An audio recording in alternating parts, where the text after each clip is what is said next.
Well, the choice is not really the issue. Remember, it's not really a free choice anyway, because you're not killing yourself. Somebody else is directly and intentionally involved with killing you. It's important. So this bill says that the person is eligible. The person has provided a medical practitioner while appearing to be lucid again, with 2 written requests more than 10 days apart. Now, that is supposed to be a safeguard, because you've requested 10 days apart. The fact is how these things are done in both Washington State and Oregon, those are the 2 states in the U.S. where assisted suicide is legal. The group called Compassion and Choices, which is a wonderful name. I think they're very smart with their names. To be the Right to Die group, calling yourselves Compassion and Choices is actually very smart.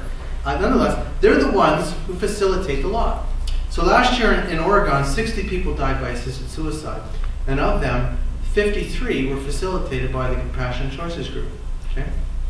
So if I'm making 2 requests 10 days apart, is that really a safeguard? Well, no. The other thing is, what does it mean to appear to be lucid? And is this really about competency? Well, not really. So anyway, this bill does not define terminal illness. Now I think this is a very important point also, because all the jurisdictions that have done something about legalizing this, they have defined terminal illness. They usually say it's within 6 months of death. She does not define terminal illness. Now, this is, I think, quite significant, because my stepfather died 2 years and 4 months after being diagnosed with liver cancer. 2 years, 4 months. He was actually told he had 6 months to live, so in Oregon or Washington State, he would have qualified for assisted suicide if he had been in those states. Nonetheless, when he was told he had liver cancer, he was shocked, literally shocked. Why? He knew he had health problems. He did not realize he was terminally ill. He had no idea he was going to be told he was terminally ill. He was shocked. Now, this law would allow him to have euthanasia at the very point when he's most upset about his diagnosis. There's no limit. No definition of terminal illness is very important. I mentioned to you also about the fact about someone who says no, who's a diabetic saying no to their insulin. Well, obviously, there's no definition for terminal illness. No limit on that. Further to that, there's no witness at the time of death. You would say, well, what's so big about no witness at the time of death? Well, who's to say how you died? Okay? So let's say this were assisted suicide. So let's say you asked your physician for a lethal dose, and your physician writes the prescription for lethal dose, you go pick it up. So suppose you're going to kill yourself. But now, you've got your lethal dose, it's in your washroom, and your wife's had enough of you. You're not quite ready to go yet, but your wife's had enough of you and mixes it in your applesauce. It doesn't matter. There's no witness at the time of death. There's no issue of a witness at the time of death. You don't know. You really don't know. And the law is like that on purpose. It's the same way in Oregon and Washington State. There's no witness issues, no concerns. The bill does not restrict death tourism. Now, you may say, well, what does this mean? Well, how many of you know that in Switzerland, they've been allowing death tourism? Now, what does that mean? Well, in Switzerland, they never legalized assisted suicide. They just never legalized it. But what happened is it happened by the courts. The courts made decisions, and now you have assisted suicide in Switzerland. Well, this is what's going on in Switzerland. You have tourists who go to Switzerland, they get a bit of chocolate, and they die by assisted suicide. Right? Well, the bill does not have a residency requirement. Now, in Oregon and Washington, the Netherlands, Belgium, they all have residency requirements, so people just can't go fly into Oregon and die by assisted suicide. I think this is quite important. But further to that, I ask you the question, when was any of this about autonomy or choice? So I say C384 does not create a right to die with dignity. In fact, it is not about dying with dignity or palliative care. It's not about giving the power, it is about giving a power to a physician, this is medical practitioner, to directly and intentionally cause the death of individuals. This bill is about allowing a medical practitioner to be directly and intentionally causing the death of another person by lethal injection. Why do I keep emphasizing that?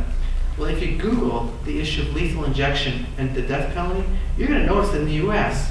there's a major debate going on about the dignity of using lethal injection for the death penalty. Why is there such a big debate about that when there's discussion about legalizing it for people who are terminally ill?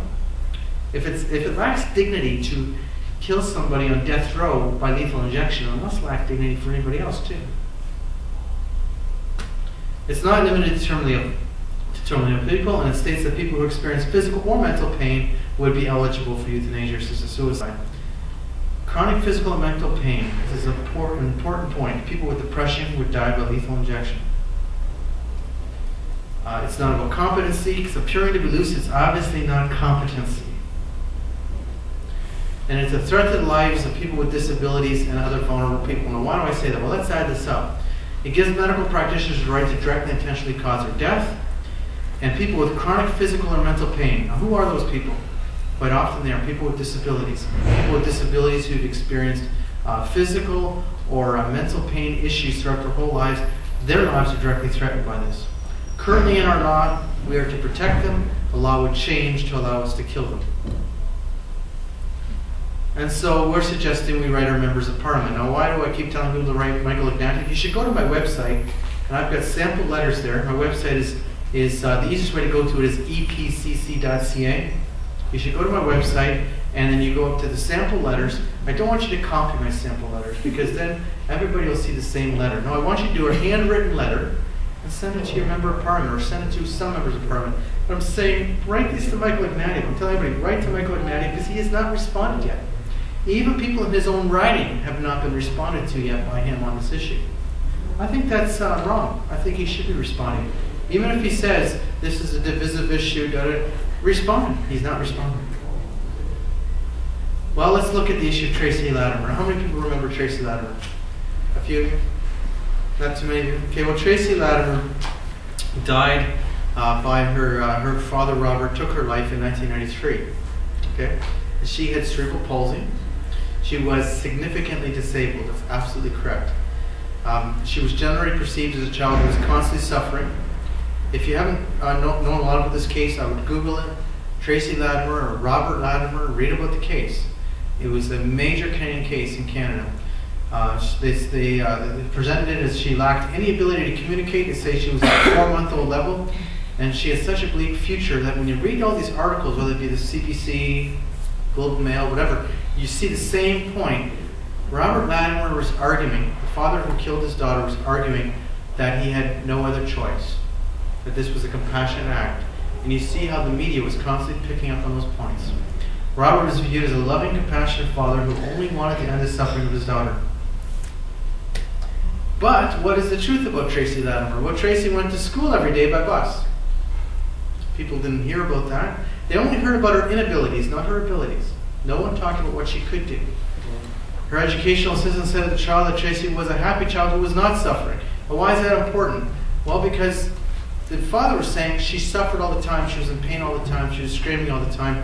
Well, I'm sure she was suffering to a significant level because she did have a dislocated hip, so we knew that. But during the trial, the educational assistant said we knew she had a dislocated hip, and we always placed her in such a way that there was no pressure on the hip. So she was not an unhappy, screaming child. It was not the case at school. She liked windshield wipers, outdoor fires. She was generally happy. This is what was written about her. What people don't realize is she liked music. She had a radio attached to her wheelchair, and she turned it on and off when she wanted to listen to music. So this is a child who had so little quality of life that she was better off dead, and yet she liked music. I say this to you because you have to understand the perception of disability. When we're talking about these issues, you have to put it into perspective of who this affects directly. The perception about disability is to be disabled, especially significantly disabled, means you're always suffering. That's how people perceive it. You know, they perceive you as suffering. So we'll go into this.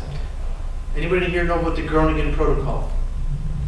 Okay, one person does. Well, that's nice. Here's the situation. So in the Netherlands, like Switzerland, euthanasia was originally not legalized. It was done through the courts.